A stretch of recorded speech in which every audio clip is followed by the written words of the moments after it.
کہ داڑھی مبارک آنسوؤں سے تر ہو گئی. آپ کی داڑھی مبارک آنسوؤں سے تر ہو گئی. آپ صلی اللہ علیہ وسلم نے معاذ بن جبل سے کہا، اے معاذ تم نے بہت بڑی چیز کا ہم سے سوال کیا ہے. معاذ بن جبل نے کہا کہ یا رسول اللہ میں نے کس چیز کا سوال کیا؟ اگر مجھے پتا ہوتا کہ آپ کو تکلیف ہوگی اور یہ سوال اتنا بڑا سوال ہے تو میں سوال نہیں کرتا، لیکن سوال نہ کروں تو کن سے کچھ کروں، کیسے سمجھ میں آئے گا؟ اللہ کے نبی صلی اللہ علیہ وسلم نے فرمایا کہ قیامت کے دن ایک جماعت اللہ کے سامنے آئے گی. قیامت کے دن ایک جماعت اللہ کے سامنے میں آئے گی.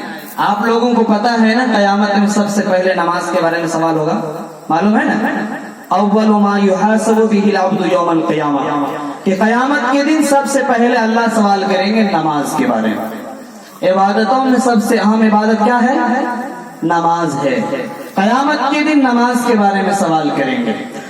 اللہ کے نبی صلی اللہ علیہ وسلم نے فرمایا کہ اے معاذ سب سے پہلی جماعت جو اللہ کے سامنے میں آئے گی ان کا چہرہ بالکل سیاہ ہوگا، اور آگے فرمایا کہ ایک جانور ہے جس کو ہم سب سے بدترین سمجھتے ہیں سوگر، اس سے بھی زیادہ بدترین صورت ہوگی اس کی، اس سے بھی زیادہ بدترین صورت ہوگی اس کی.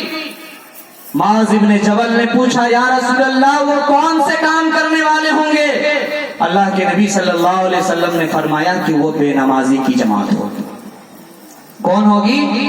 بے نمازی کی جماعت. یوم یکشف عن ساق ویدعون الی السجود فلا یستطیعون. قیامت کے دن جب اللہ تبارک تعالی اپنی پنڈلیوں کو روشن کریں گے، یوم یکشف عن ساق، جس دن اپنی پنڈلی کی روشنی کو اللہ روشن کریں گے، پورے میدان محشر میں پھیلائیں گے اور فرشتوں کو حکم کریں گے اولین آخرین جتنے انسان اور جنات ہیں سب کو سب بندی کراؤ. میں آج ان سے سوال کرنا چاہتا ہوں، پوچھنا چاہتا ہوں کہ کیا یہ میری عبادت کرتا تھا کہ نہیں کرتا تھا؟ کیا یہ میری عبادت کرتا تھا یا نہیں کرتا تھا؟ اللہ تعالیٰ فرشتوں سے سب بندی کرائیں گے. میں قرآن کی آیت پڑھ کے سنا رہا ہوں. یوم یکشف عن ساق ویدعون الی السجود فلا یستطیعون. اللہ فرمائیں گے آؤ میرے سامنے سجدہ کر کے دکھاؤ. جو نمازی ہوگا وہ اللہ کے سامنے دھام سے سجدہ میں گر جائے گا، وہ سجدہ ہی میں رہے گا. لیکن جو بے نمازی ہوگا وہ اللہ کے سامنے جھک نہیں سکے گا، وہ اللہ کے سامنے سجدہ میں نہیں جا سکے گا. ان کا بدن بالکل لوہا کی طرح کھڑا ہوگا، بار بار کوشش کرے گا سجدہ میں جانے کے لیے، فلا یستطیعون، وہ سجدہ نہیں کر سکے گا، سجدہ کی طاقت نہیں رکھ سکے گا. اللہ تعالیٰ فرشتوں کو حکم دیں گے پکڑ لو ان کو، پکڑو ان کو، اور پیشانی کا بال پکڑو، ان کے پاؤں پکڑو اور جھلا جھلا کر کے اس کو جہنم میں ڈالو. یہ دنیا میں مجھے دھوکہ دیتا تھا، یہ دنیا میں ہمیں دھوکہ دیتا تھا. تو لہذا بے نمازی کل قیامت کے دن اللہ کے سامنے سجدہ نہیں کر پائے گا. تمام حضرات نماز پڑھیں گے نا انشاءاللہ؟ انشاءاللہ. ابھی ہم نماز پڑھ رہے تھے مسجد میں، دیکھا کہ جوانوں کی جماعت نہیں. نماز تو سب پڑھتے ہیں لیکن نوجوان پیچھے رہتے ہیں. پتہ نہیں کیا وہ سوچ لیا ہے کہ ہمارا زندگی خالی روڈ پہ ہی گزرے گا، یا موبائل کے پیچھے ہی گزرے گا، یا کسی اور کام میں گزرے گا.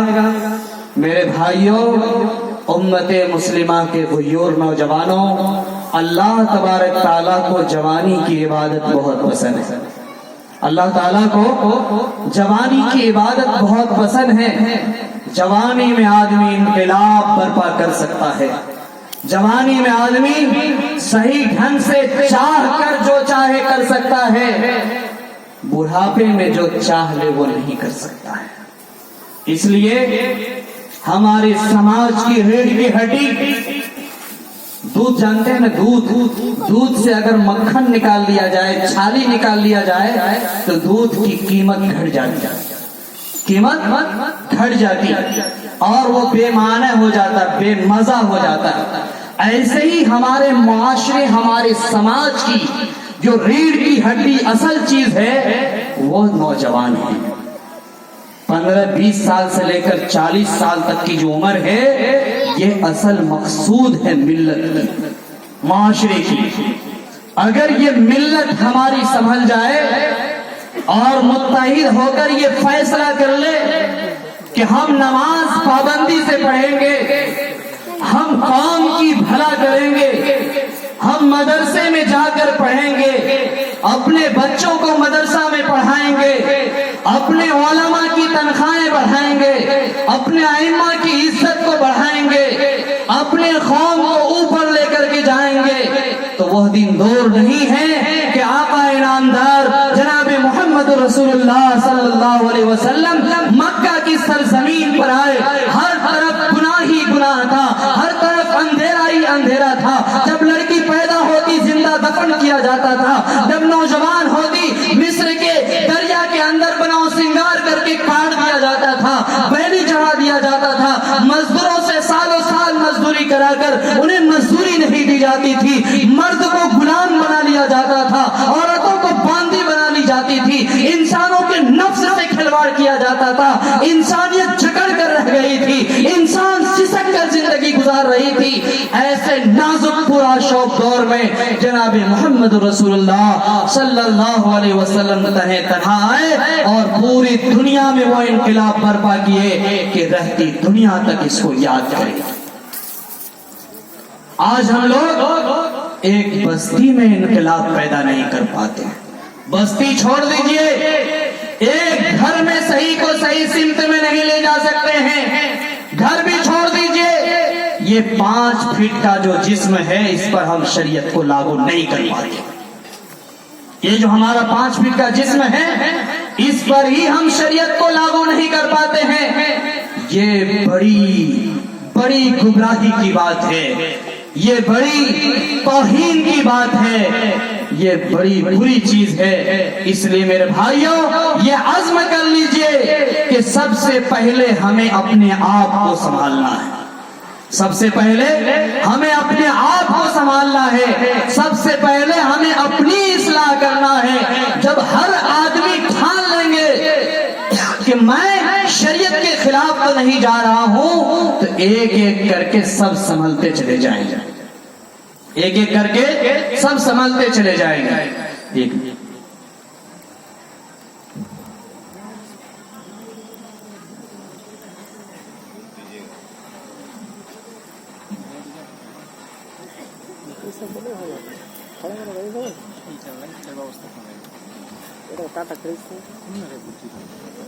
ক্যামেরা তো ইয়ে হবে ওরা দেখছো দেখা নেই